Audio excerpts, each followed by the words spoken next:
ابتدا ہے رب جلیل کے بابرکت نام سے جو دلوں کے بید خوب جانتا ہے۔ تمام دیکھتی آنکھوں سنتے کانوں کو میرا پیار بڑا سلام۔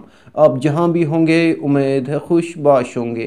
ہم مختلف موضوعات پر قومی اور بین الاقوامی سطح پر بحث کرتے ہیں اور ہم رہبری کرنے کے لیے قومی اور بین الاقوامی سطح کے اساتذہ صاحبان کو مدعو کرتے ہیں۔ آج بھی ہم نے ایک موضوع کا انتخاب کیا ہے، تھیوری، مابعد تھیوری اور تنقید۔ اس موضوع پر رہبری کرنے کے لیے ہم نے دعوت دی ہے پدم بھوشن گوپی چند نارنگ صاحب کو۔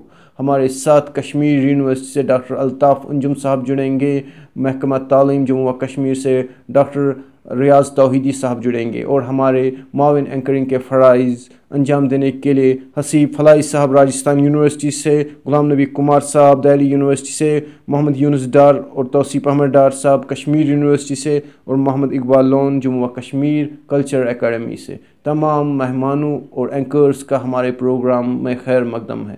سب سے پہلے ہم محترم حسیب فلاحی صاحب کے پاس جانا چاہتے ہیں۔ حسیب فلاحی صاحب ابتدائی کلمات سے ہمارے ناظرین کو نوازیے۔ بسم اللہ الرحمن الرحیم۔ اردو ورلڈ سری نگر کے تمام ناظرین کو میرا پیار بھرا السلام علیکم ورحمۃ اللہ وبرکاتہ۔ اللہ تعالیٰ آپ سب کو اپنی حفاظت میں رکھے۔ اردو ورلڈ سری نگر جس خوش اسلوبی سے اپنے فرائض انجام دے رہا ہے وہ قابل ستائش ہیں، اور اردو ورلڈ سری نگر کی پوری ٹیم مبارکباد کی مستحق ہے۔ آج ہم نے ایک ایسے مہمان کو اپنے پروگرام میں مدعو کیا ہے، ان کا میں مختصراً تعارف کرنا چاہوں گا۔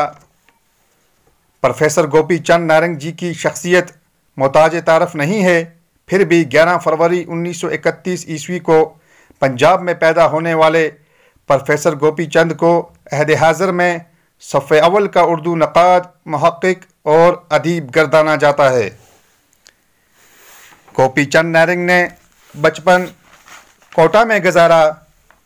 سن 1954 عیسوی میں یونیورسٹی آف دلی سے اردو میں ایم اے اور اسی جامعہ سے سن 1958 عیسوی میں لسانیات میں پی ایچ ڈی کی اسناد حاصل کیے۔ گوپی چند نارنگ نے سن 1957 عیسوی میں سینٹ اسٹیفن کالج دلی میں لیکچرر کے طور پہ پڑھانا شروع کیا، اور 1995 عیسوی تک دلی یونیورسٹی میں پروفیسر کے طور پہ تدریس سے وابستہ رہے۔ یہ آج بھی دلی یونیورسٹی کے اعزازی پروفیسر ہیں۔ یہ ہندوستان میں رہتے ہیں، لیکن پاکستان سمیت دیگر ممالک میں ان کی علمیت کو نہایت عزت و احترام کی نگاہوں سے دیکھا جاتا ہے۔ اردو محفلوں، جلسوں اور مذاکروں میں شرکت کے لیے یہ پوری دنیا کا سفر کرتے رہتے ہیں، اس لیے شاید ان کو اردو کا سفیر بھی کہا جاتا ہے۔ موصوف کو اپنی 64 تصنیفات، جن میں 12 انگریزی اور 7 ہندی پر جہاں ہندوستان میں پدم بھوشن سے نوازا جا چکا ہے، وہیں پاکستان و دیگر ممالک میں متعدد انعامات و اعزازات سے سرفراز کیا گیا ہے۔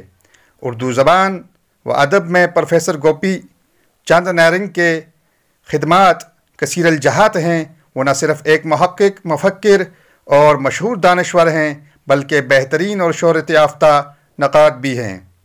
یہ اب کے بدلتے رجحانات سے باخبر ہونے کے ساتھ ساتھ ان کو اپنانے، ان پر عمل کرنے کی بھی کوشش کرتے ہیں۔ تحرک ان کی طبیعت کا لازمی جز ہے، اس لیے یہ قدیم و جدید دونوں نسلوں کو ہر نئے جدید نظریے پر کھل کر بحث و مباحثہ کرنے کا مواقع فراہم کرتے ہیں۔ پروفیسر گوپی چند جی کو اردو ورلڈ سری نگر کا سلسلہ شروع ہوگا، اور میں چلتا ہوں سیدھا سید عرفان نبی صاحب کے پاس۔ جی عرفان صاحب۔ محترم غلام نبی کمار صاحب، آپ پدم بھوشن گوپی چند نارنگ صاحب سے استفادہ کیجیے۔ جی شکریہ عرفان نبی صاحب۔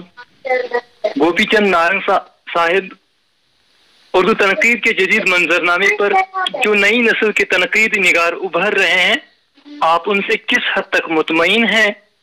میری مراد ابوالکلام قاسمی، مولا بخش، شہزاد انجم، حقانی القاسمی، کوثر مظہری، ابو بکر عباد، ارجمن آرا وغیرہ سے نہیں، بلکہ 25 سے 40 سال کی عمر کے دائرے میں جو حضرات آتے ہیں ان سے ہے۔ کیا نئی نسل سے تنقید کا واجب حق ادا ہو رہا ہے؟ گوپی چند نارنگ صاحب سے جی سر. میرا پیار بھرا سلام. اور اردو ورلڈ جو کام کر رہی ہے آپ کا ریڈیو، وہ اس میں جو بھی ٹیم ہے ان سب کا میں شکریہ ادا کرتا ہوں. میرے لیے یہ سعادت اور خوش نصیبی کی بات ہے کہ اس وقت میں وادی کشمیر سے کلام. پہلے تو یہ بتا دوں کہ وادی کشمیر سے میرا بڑا پرانا تعلق ہے، اور جس موضوع پر آپ گفتگو کرنا چاہتے ہیں، تنقید، تھیوری، اسٹرکچرزم، پوسٹ اسٹرکچرزم، اس کتاب کے اور ان کتابوں کے جو بعد میں آئیں اور اسلوبیات والی کتاب کے بہت سے چیپٹر وہاں کیمپس پر لکھے گئے. جب گرمیوں میں گیسٹ ہاؤس میں میں آ کر قیام کرتا تھا، الصبا حضرت بل کی مقدس آوازیں جھانج کے ساتھ شروع میں تو مجھے کچھ، جب جاگ کھل جاتی تھی تو ایک سحر سا طاری ہو جاتا تھا، جیسے کوئی بھجن کیرتن کر رہا ہو.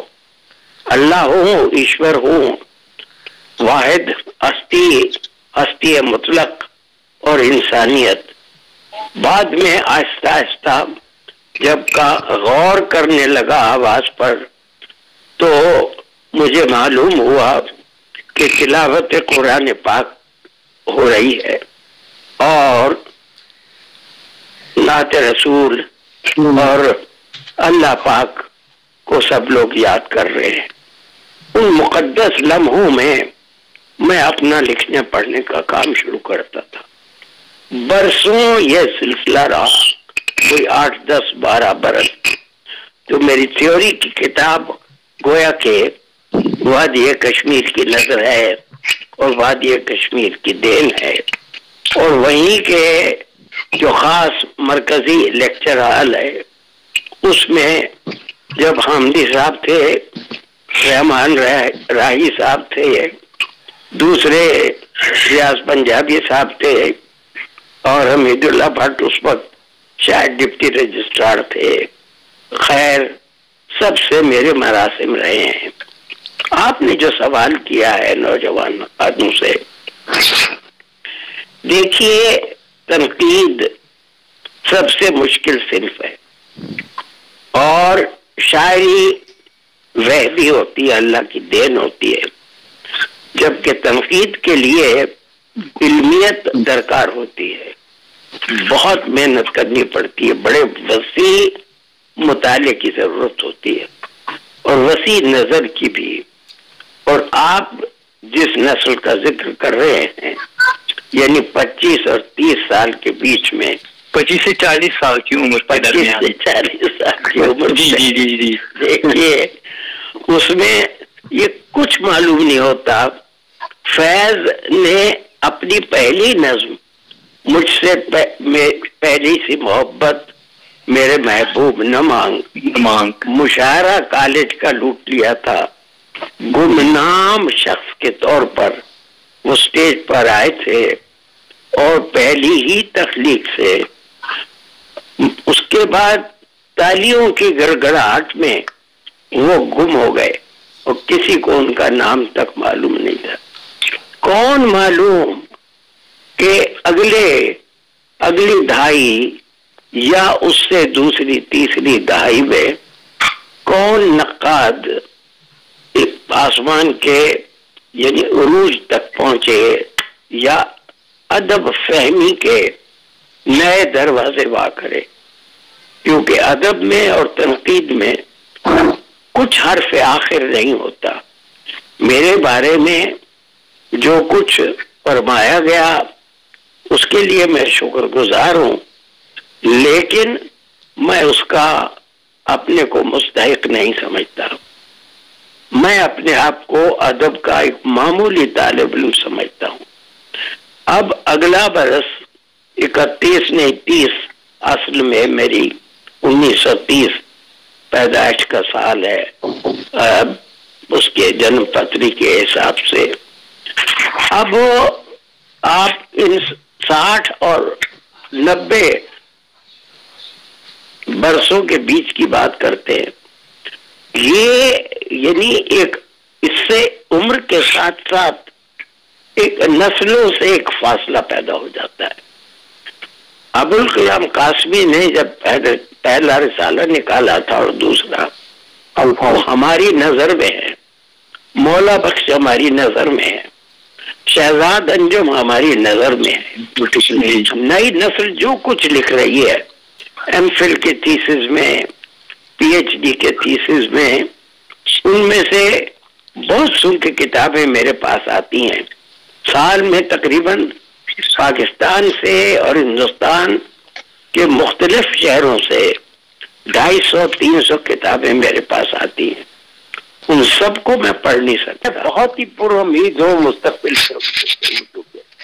اور اس وقت یونیورسٹیوں میں جو الطاف آپ کی طرح کے اور آپ کے بھی بعد کے، کیونکہ آپ تو استاد ہو چکے ہیں، جو نوجوان ابھر رہے ہیں ان میں سے کون آفتاب و تنقید کا آفتاب و مہتاب بن کر نکلے کچھ نہیں کہا جا سکتا. لیکن اللہ پاک کا کرم ہے، اردو برابر ترقی کر رہی ہے اور نئے لکھنے والے، نئے نقاد بھی، نئے شاعر بھی، ڈاکٹر نگار بھی.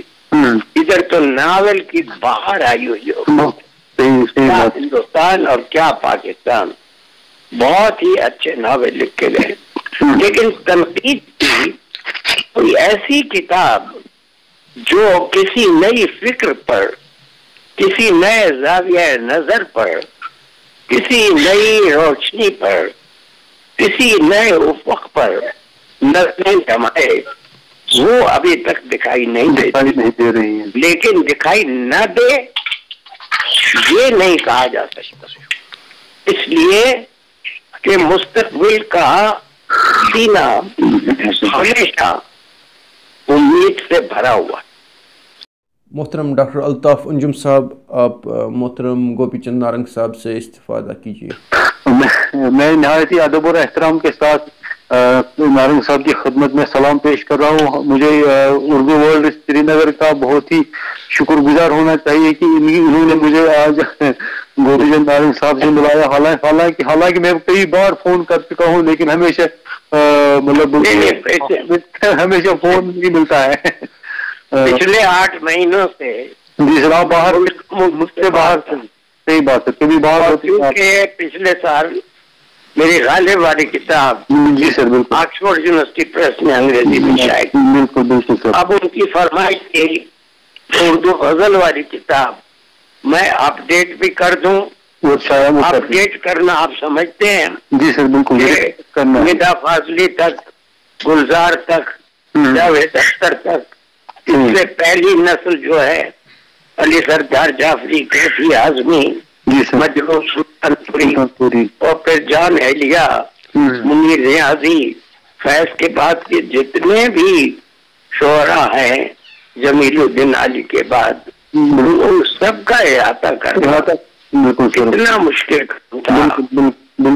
8 مہینوں میں نے کر کے مسودہ آکسفورڈ کو بھیج دیا ہے. ماشاءاللہ سر، اس کے لیے مبارک.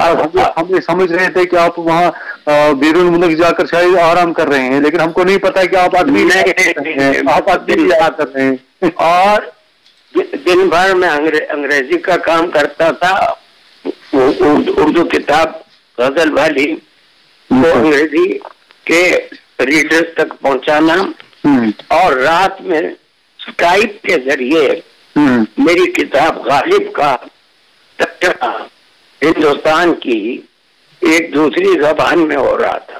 ماشاءاللہ ان سے اسکائپ کے ذریعے گفتگو ہوتی تھی، جیسے آپ کے ساتھ موبائل کے ذریعے ہو رہی ہے.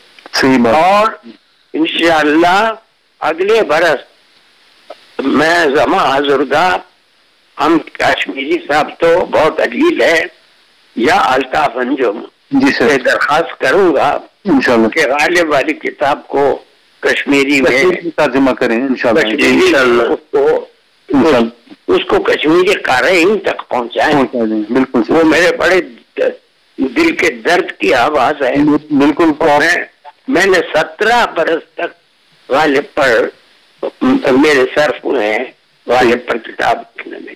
جی سر میں نہایت ہی ادب و احترام کے ساتھ یہ عرض کرنا چاہوں گا کہ جو تھیوری کے مباحث آپ نے شروع کیے ہیں اردو میں، کیونکہ آپ ہر اعتبار سے اس کے سرخیل تسلیم کیے جاتے ہیں جو اردو کے سنجیدہ علمی اور ادبی حلقے ہیں، تو سر یہ ایک مسئلہ اردو میں یہ رہا کہ جو تھیوری کے مباحث آپ نے یا آپ کے بعد جو لوگ ہیں جو بالکل آپ کے ہم خیال بھی کہہ سکتے ہیں، تو انہوں نے جو مباحث شروع کیے تھے، تو کیا وجہ ہے کہ وہ مباحث ٹھیک طرح سے اردو کے خاص کر جو سنجیدہ حلقے ہیں ان میں وہ بات نہیں پائے، یا انہوں نے مطلب اس پر جو ہے خاص طور پر سے اس کا سنجیدگی سے مطالعہ نہیں کیا، بلکہ آنکھیں بند کر کے انہوں نے جو ہے اس کو استرداد ادا کرنے کی کوشش کی. حالانکہ کچھ اہم نام بھی اس میں ہیں جنہوں نے اس کو پڑھے بغیر رد کر دیا، لیکن چونکہ تھیوری ایک ثقافتی صورتحال کی زائدہ ایک یہ بات علمی چیز ہے تو اسے مفر نہیں کسی کو، لیکن یہ لوگ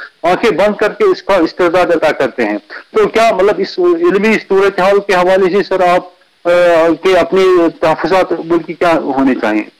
جس طرح شاعروں میں، جس طرح عام ادیبوں میں، لکھنے والوں میں سینکڑوں میں کوئی ایک جنون ستارہ ہوتا ہے جو چمکتا ہے. جی سر. فیض احمد فیض ہر شخص نہیں ہوتا. غالب کے زمانے میں صرف دلی میں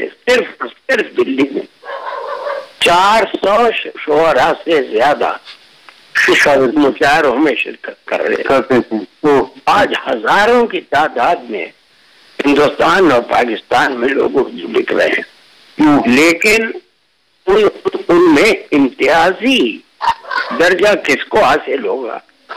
اب تھیوری پر کام کرو، یہ وہ علم کا ایک شعبہ ہے. صحیح بات. جس طرح بدی ہے، جس طرح بیان ہے، جس طرح استعارے کا علم ہے، جس طرح تشبیہ کا علم ہے، جس طرح ثنائے و بدائے کا علم ہے، جس طرح عروض کا علم ہے. تو تھیوری یہ بتاتی ہے کہ ادب میں یا معنی میں پہلی بات تو یہ کہ تھیوری یہ بتاتی ہے کہ زبان کو کوئی بناتا نہیں، زبان خود مختار ہے، خود مختصر ہے. اور کوئی سپریم کورٹ بھی زبان کو بدل نہیں سکتا. اور دوسرے معنی جو ہے وہ لفظ سے پیدا ہوتا ہے، لیکن لفظ یہ بات میرات الخیال میں ایک حکایت بیان ہوئی ہے بے دل کی اور ناصر علی سرہندی کی، اور یہ زمانہ ہے یوں سمجھیے کہ شاہجہاں کے اواخر اور اورنگزیب کے آغاز کا. اور بے دل نے ایک شعر سنایا کہ اتنی کوشش کے باوجود لفظ تو موجود ہے لیکن انسان کے معنی اور اس کی نوعیت کی تفصیل معلوم نہیں ہو سکی. ناصر علی نے کہا کیسے نہیں؟ جب لفظ آ گیا تو لفظ کے ساتھ معنی اپنے آپ نمودار ہو گئے. تو انہوں نے کہا سینکڑوں کتابیں اس پر لکھی گئی ہیں جس میں انسان کیا ہے، ہستی کیا ہے، ہستی اور نیستی کیا ہے، قادر مطلق کو کی توضیح کس طرح سے کی جائے.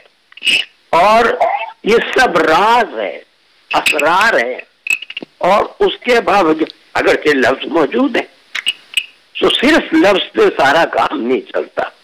اور اس ایک بڑی بات کہ معنی کو ایک جگہ پر قرار نہیں ہے، معنی سیال ہے. معنی وقت کے ساتھ ساتھ آپ دیکھیں غالب اپنے زندگی میں غالب کی قدر شناسی نہیں ہوئی اور اکثر و بیشتر آپ ان کی وہ ربائی بہت مشہور ہے، آپ زبس مشکل ہے کلام میرا اے دل دل سن سن کر اس کو سخنور آنے کامل.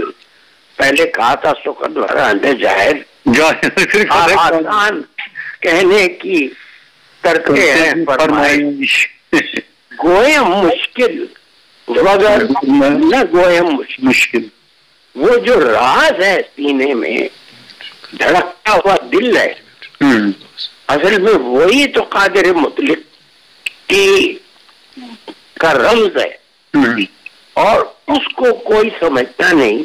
لوگ کہتے ہیں میں مشکل لکھتا ہوں. مشکل لکھو کیونکہ میرے سینے کی آگ ایسی ہے، میرا اندر کا تجربہ اور بے دل کے اثرات ایسے ہیں کہ اگر ان کو بیان کرتا ہوں اپنے لفظوں میں تو لوگوں کو مشکل معلوم ہوتا ہے. بیان نہیں کرتا ہوں تو مشکل معلوم ہوتا ہے. اب ان باتوں کی تفہیم پچھلی آدھی صدی میں جب سے میں نے اس موضوع پر کام کرنا شروع کیا، سرحد کے ادھر سرحد کے ادھر بہت سے لیکچر میرے رحمان رائی صاحب نے صدارت کی، بہت سے لیکچر کی. آپ تو موجود تھے اس بالکل انڈر گریجویٹ تھے، اور بھی میرے خیال اسکول کی کلاسز میں ہوں گے، اور حامد کشمیری صاحب موجود تھے اس زمانے میں. رما تھے موجود اس زمانے میں. جی سر. اب آپ اس کو دیکھیے کہ بصیرت زبان کے بارے میں، معنی کے بارے میں، ادب کی نوعیت کے بارے میں، کہ ادب ایک دریا کی طرح ہے جس میں دریا بہ رہا ہے. ہمالیہ سے ندیاں اتر رہی ہیں، برف پگھل رہی ہے. یہ جہلم جا رہا ہے آگے جا رہا ہے. پانی کہاں جا رہا ہے؟ پانی کہاں سے آ رہا ہے؟ کیا الطاف انجم صاحب اس بہتے ہوئے دریا کے پانی میں جب ایک بار آپ قدم رکھتے ہیں، دوسری بار اسی پانی پر آپ قدم نہیں رکھتے؟ وہ پانی آپ کے قدم کے اوپر سے بہ چکا ہوتا ہے. تو آپ ایک نیا منظر ہے، نیا پانی ہے. اسی طرح ادب میں بھی ہر وقت ایک نئے پانی کی روانی جاری، پانی کی بھی. اور راجب نے کیوں کہا ہے میں اندلی وے گلشن ہے نہ آفریدہ ہوں؟ تو ادب کا گلشن، اور جیسے آپ نئی نسل کا ذکر کر رہے ہیں، یہ نہ آفریدہ ہے، اور ہر وقت یہ آفریدن کے عمل سے گزر رہا ہے. اور کل کو آپ کی آنکھیں کیا دیکھیں کیا نہ دیکھیں، ہمارا کام جیسے میرے وقت میں میرا کام، آپ کے وقت میں آپ کا کام، ہمارا فرض کام کرتے جائیں. اور تفہیم اب دیکھیں پاکستان میں ناصر عباس نیّر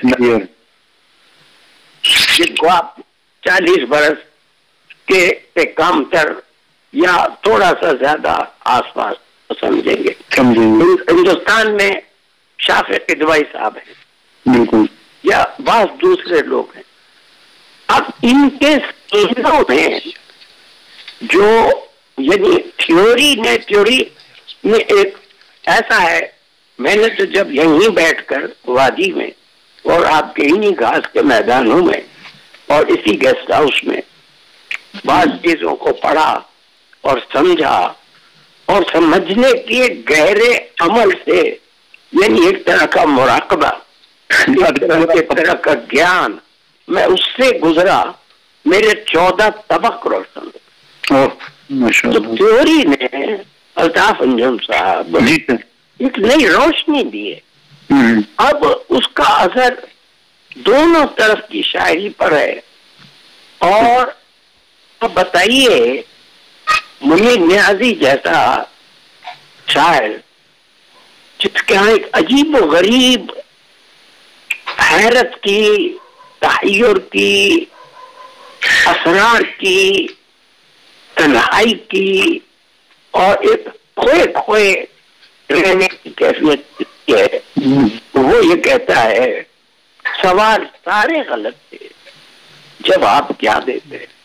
اب انہوں نے جو تھیوری نہیں پڑھی تھی تو بالکل وہی بات ہے جو تھیوری کہہ رہی ہے. اور جو ایلیا کا سامنے کا شعر ہے کہ تو جو تکتا ہے آسمان کو یوں، کوئی رہتا ہے آسمان میں کیا؟ یعنی خدا قادر مطلق سے بڑا راز تو کوئی ہے ہی نہیں، ہے کہ نہیں؟ اور اس طرح ندا فاضلی کہتا ہے سفر میں دھوپ تو ہوگی، سفر میں دھوپ تو ہوگی، جو سہ سکو تو چلو، سفر میں بھیڑ تو ہوگی، تم بھی نکل سکو تو نکلو، چلو تو چلو. تو ان ساری چیزوں میں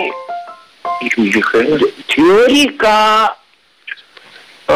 ایک بصیرت، ایک شعور ہے، وہ انجانا سا موجود ہے. اور اگر میں آپ کے سامنے 10 فرنگیں رکھ دوں نئی نسل کے سامنے، اور آپ نے بھی جو کام کیا ہے، آپ اپنوں سے آگے والے بچوں کو سب کا خیال کریں، طالب علموں کا، اور عروض کی کتابیں رکھ دوں، فرہنگیں رکھ دوں، بدیع و بیان پر کتابیں رکھ دوں، گرامر کی کتابیں رکھ دوں، اور ان سے کہوں شعر کو، تو کیا ان کتابوں سے وہ شعر نکال لیں گے؟ وہ تو علم ہے، علم شاعری نہیں ہے. آپ کو بصیرت دیتا ہے، آپ کے جب یہ سینے کا نور بن جاتا ہے، اندر کی آگ بن جاتا ہے، تب یہ آگ کا دریا جیسا ناول بنتا ہے. آخر شب کہ ہم سفر جیسا ناول بن جاتا ہے. یہ ابھی ایک آپ ہی کی نسل کے 40 سال سے کم ایک ناول نگار ہے بمبئی کے رحمان عباس، اور اس دن جو انہوں نے ناول لکھا ہے وہ کیا غضب کا ناول ہے ماشاءاللہ.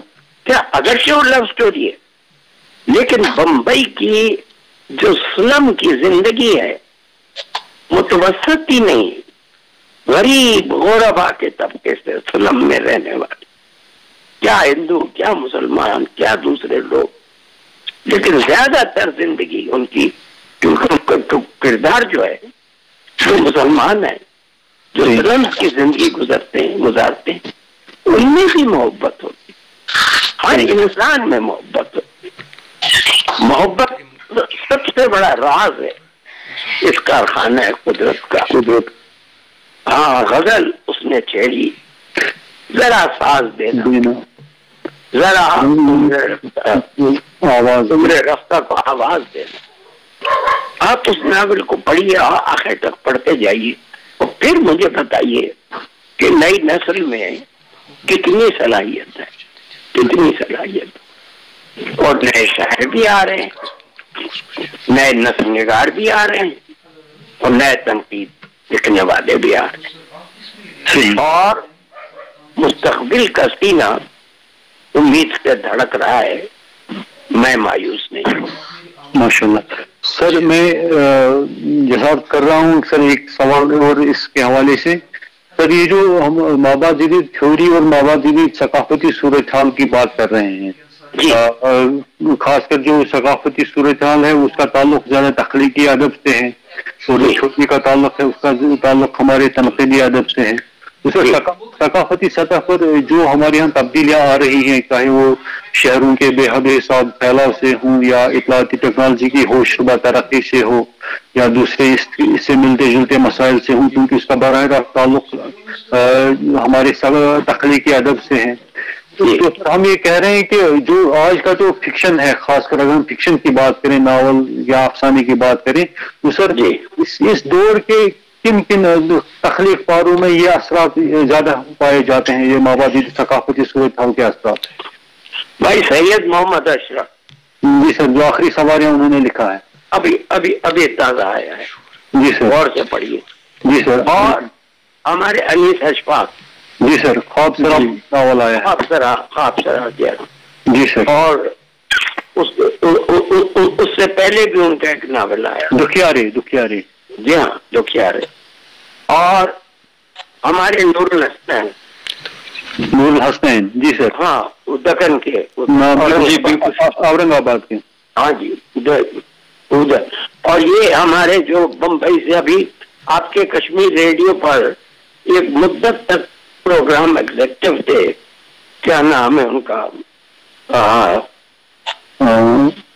فیاض رفت. اچھا, فیاض رفت. جی فیاض. ان کا ناول آیا ہے بنارس والی گلی. جی سر, بنارس والی گلی. بہت خوبصورت.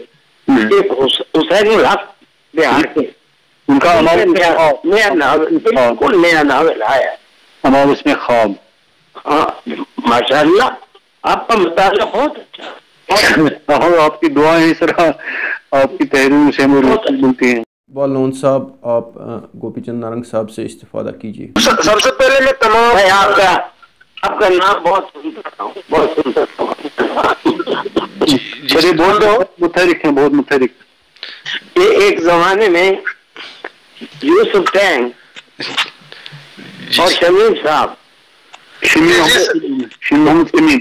اسی ادارے کی وابستگی ہے. تفصیلات تھے ہمارے ان کے شہری کشمیر کے, شیر کشمیر کے جناب, بالکل تفصیلات.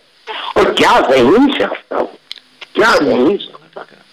ان کی پوری سوانح عمری کو اس نے انگریزی کا ترجمہ کر دیا. میں پہنچا, آگے چل کے وہ منسٹر کا عہدہ اس کو ملنے والا تھا کہ اس بیچارے کو آنکھ کا کینسر ہو گیا. زندگی نے وفا نہیں کی. ہاں, زندگی نے وفا دی. بہت ذہین لوگ تھے آپ کی وادی میں, بہت ذہین لوگ.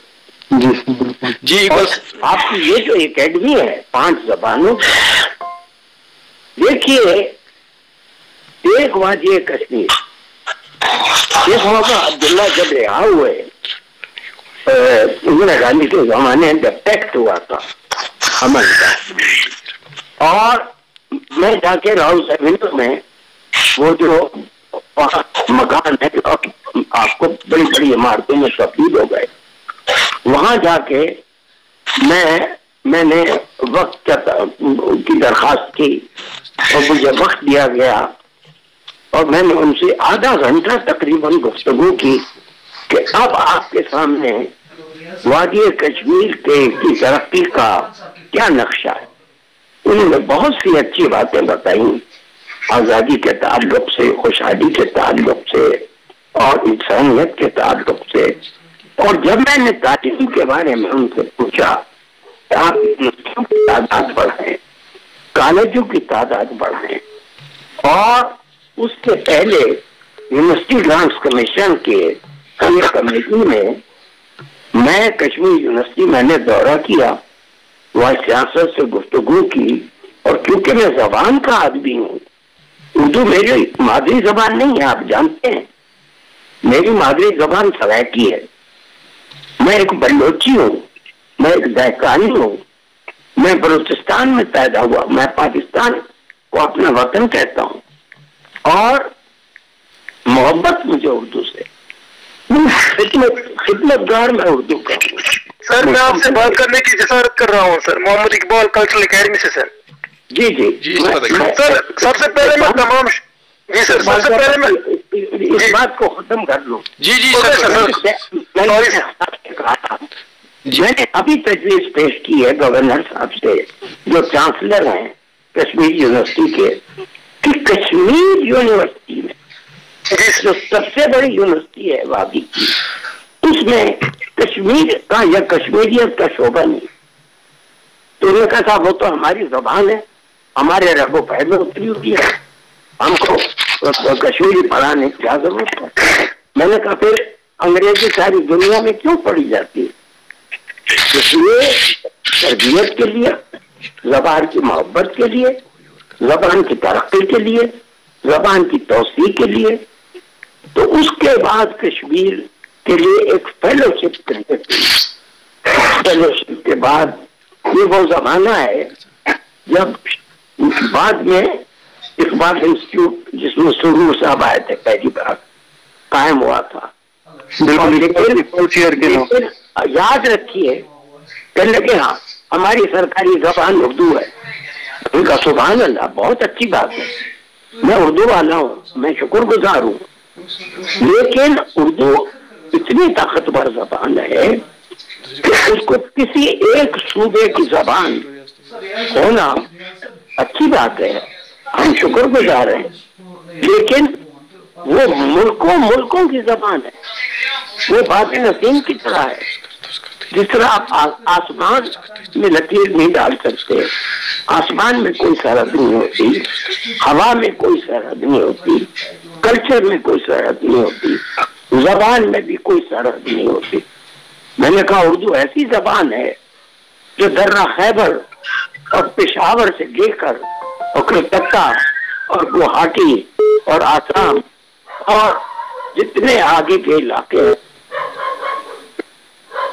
اور ادھر آپ کی کشمیر کی چوٹیوں سے لے کے اور ہمالیہ کی برف پوش وادیوں سے لے کر اور کنیا کماری تک, راج کماری تک, میں مدراس میں جاؤں, میں بنگلور میں جاؤں, میں میسور میں جاؤں, میں چنئی میں جاؤں, میں کہیں جاؤں نیچے تک, ہر جگہ اردو بولی اور اردو سمجھی جاتی ہے. چنانچہ میں نے کہا اردو اپنا خیال کر رکھ لے گی. آپ رکھ رہے ہیں اس کا خیال اور بھی اچھی بات ہے, آپ ہمیں مضبوط بنا رہے ہیں, لیکن کشمیری کو درجہ اول سے مادری زبان کے طور پر پڑھانے کا کہنے لگے کتابیں نہیں. میں نے کہا کتابیں لکھوائیے, اور کلچرل اکیڈمی پہ جس کو آپ رکن ہیں. میں نے کہا کلچرل اکیڈمی سے کہنے لگے ہم 5 زبانیں ہیں وادی کی, کس کس زبان کے؟ میں نے کہا مرکزی زبان وادی کشمیر کی کشمیری ہے, اور اس کی سرپرستی آپ کو سب سے پہلے شروع کرنی چاہیے. چنانچہ ہم میں گفتگو کافی دیر ہوئی اور پھر انہوں نے اس بات کو تسلیم کر دی. اور میں نے کہا ایک محبت, ایک زبان کی محبت دوسری زبان کو مارتی نہیں. ٹھیک ہے, انگریزی بھی پڑھائیے, خوب پڑھائیے, آپ ہندی بھی پڑھائیے, خوب پڑھائیے, فارسی بھی پڑھائیے, عربی بھی پڑھائیے, لیکن مادری زبان کا حق کسی دوسری زبان کو نہیں مل سکتا. جی سر, سب سے پہلے میں تمام شرکاء بحث کی خدمت میں سلام عرض کرتا ہوں, اور یہ کہنا چاہوں گا ہمارے لیے انتہائی مسرت اور اطمینان کا مقام ہے کہ آج ہم بین الاقوامی شہرت یافتہ شخصیت قبلہ گوپی چند نارنگ صاحب سے ہم کلام ہو رہے ہیں. نہیں, آپ کا خادم. سر ہم ایک بار پھر اردو ورلڈ سری نگر میں گوپی چند نارنگ صاحب کی اعلیٰ ظرفی ہے. سر ہم اردو ورلڈ سری نگر میں ہم آپ کو ان کے کلب سے خیر مقدم کہتے ہیں سر, اور دیگر جو شرکا ہے ان کو بھی خوش آمدید کہتے ہیں. سر آپ تک میری آواز آ رہی ہے سر؟ بہت اچھی طرح, بہت اونچی, بہت. سر ایک سوال جو تھیوری کے مابعد جدیدیت کے حوالے سے, سر کیا آپ کو نہیں لگ رہا ہے اردو کے بیشتر لوگ مابعد جدیدیت تھیوری کے حوالے سے کھلتے مباحث کے شکار ہے؟ سر اس حوالے سے کچھ لوگوں کا خیال یہ ہے کہ یہ یہودیوں کی سازش ہے. سر شمس الرحمن فاروقی صاحب کہتے ہیں کہ مابعد جدیدیت کے جتنے بھی بڑے مفکرین ہیں, مبلغین ہیں, ان سب سے پوچھو مرزا محمد رفیع سودا کا قصیدہ کیسے پڑھے, یہ سمجھا دے ہمیں. سر کچھ لوگوں کا یہ خیال ہے کہ مابعد جدید تصورات کے مطابق مصنف اور تخلیق دونوں کو بے وقتی کے نتیجے میں ان مذہبی کتابوں کی بھی تکذیب ہوتی ہے جو ان کے ماننے والے ان کو مقدس ماننے والے درجہ دیتے ہیں. اس طرح اس کے مصنف یعنی نازل کرنے والے خدا کی بھی نفی ہوتی ہے. سر کچھ لوگوں کا یہ خیال ہے کہ مابعد جدیدیت محض جرت کا ایک ٹول ہے. سر آپ کا نقطۂ نظر جاننا چاہتے ہیں سر پلیز. وہ محض ایک سینے کی روشنی ہے, ایک چمک ہے. جی سر. ادب کیا ہے, معنی کیا ہے, لفظ کیا ہے, زبان کیا ہے, اور کیا ہے, بس. جی سر. اور باقی اس سودا کا قصیدہ پڑھ سکتے ہیں کہ نہیں؟ ضرور پڑھیے. ضرور اسی پہ جو میں کہتا ہوں زبان کو پڑھائیے, زبان کو سکھائیے, لیکن سودا کے قصیدے کی زبان آج قصیدہ کیوں نہیں لکھا جاتا؟ ان سے یہ پوچھیے, ان کو کہیے آپ ناول کیوں لکھتے ہیں؟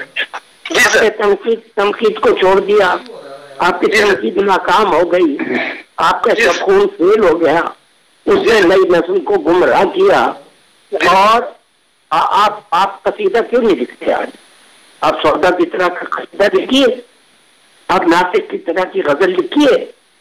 ابھی تو میں نے کہا کہ تھیوری نے ہمیں نور دیا ہے, روشنی دی ہے, یہ دریا ہے جو بہ رہا ہے, اور اب قصیدہ جو ہے آپ کے پیر کے اوپر سے گزر گیا اس کا پانی وہ دریا میں. آج اس طرح کا سودا جیسا قصیدہ, امیر جیسا مرثیہ, اور بتائیے کہ امیر حمزہ جیسی داستان, جیسی داستان, اور تو اور چار درویش جیسی داستان, یا گلزار نسیم جیسے کا نسیم جیسی مثنوی آج کوئی لکھے گا. آج لکھے گا گلزار, آج لکھے گا آپ گلزار کی نئی غزلیں پڑھیے, آپ گلزار کی غزل نئی غزل پڑھیے, آپ ندا فاضلی کو پڑھیے, آپ جان اہلیہ کو پڑھیے, آپ پڑھیے جاوید اختر کو پڑھیے. نئی نسل کیا کہہ رہی ہے, کہاں سے کہاں پہنچ گئی؟ خوبصورتی, ادب کی خوبصورتی ہے کہ ادب ہر وقت نیا ہوتا رہتا ہے, ہر وقت تر و تازہ ہوتا رہتا ہے. ہاں, ہم اپنی تاریخ سے انکار نہیں کرتے, وہ ہمارا سرمایہ ہے. اس سودا ہو یا ذوق کے خصیصے ہو, وہ ہماری تاریخ ہے. لیکن تاریخ کی پرانی فرسودہ لکیر کو پیٹتے رہنا ادب نہیں ہے. اگر میں وہی کام کرتا رہوں گا تو میں ادب میں جو نئے تقاضے ہیں ادب کے, ان کو میں پورا کیسے کروں؟ میں تو یہ بھی کہتا ہوں کہ تھیوری مغرب کی نقل نہیں ہے. ہم کو صرف علم چاہیے, ہم کو صرف بصیرت چاہیے. ہماری اپنی تہذیب کے جو تقاضے ہیں, جو الطاف انجم ابھی کہہ رہے تھے, ہم اپنے تہذیبی تقاضوں اور اپنی ضرورتوں کی بنا پر جو ہمارے ادب کی ضرورتیں ہیں, ہم نئے علم کی روشنی کو جذب کریں, لیکن لکھیں گے وہی جو ہمارا دل کرے. جی سر بالکل, جو ہمارا, اگر ہمیں شمس رحمان فاروقی یا کوئی دوسرا بڑا نقاد ہدایت نامہ جاری کرے گا یا حکم نامہ جاری کرے گا, ادب میں صداقت کی کنجیاں کسی ایک شخص کے پاس نہیں ہو. ہدایت نامہ جاری کرتا ہے نازیزم, ہدایت نامہ جاری کرتا ہے فاشسٹ, وہ شخص جو کسی ریجیمنٹ کی میں شامل ہو. اس کو اگر کہا جائے وہ سب ورزی پہن کر ایک طرح کا ڈرل کرتے ہیں. ادب میں رنگا رنگی ہے, ادب میں شالیمار کا باغ کھلا ہوا ہے. ادب میں آپ دیکھتے ہیں آپ کشمیر میں کسی اس میں جائیں, آپ بڑے سے بڑے اور بڑے مشہور شالیمار جیسے مغل گارڈنس ہیں, ہر جگہ مختلف رنگ کے پھول کھلتے. بالکل سر, بالکل سر. لیکن شمس رحمان اگر ہمیں صرف سودا کے قصیدے کی تقلید کرنا سکھائیں تو تقلید ادب کی موت ہے, اور تبدیلی ادب کی زندگی. ہمیں تھیوری تبدیلی سکھاتی ہے, تغیر سکھاتی ہے, تجسس سکھاتی ہے, اور نئے تقاضوں کو سمجھنا اور نئے تقاضوں کو یا ان کی آگ کو سینے میں سمو کر یہ کہنا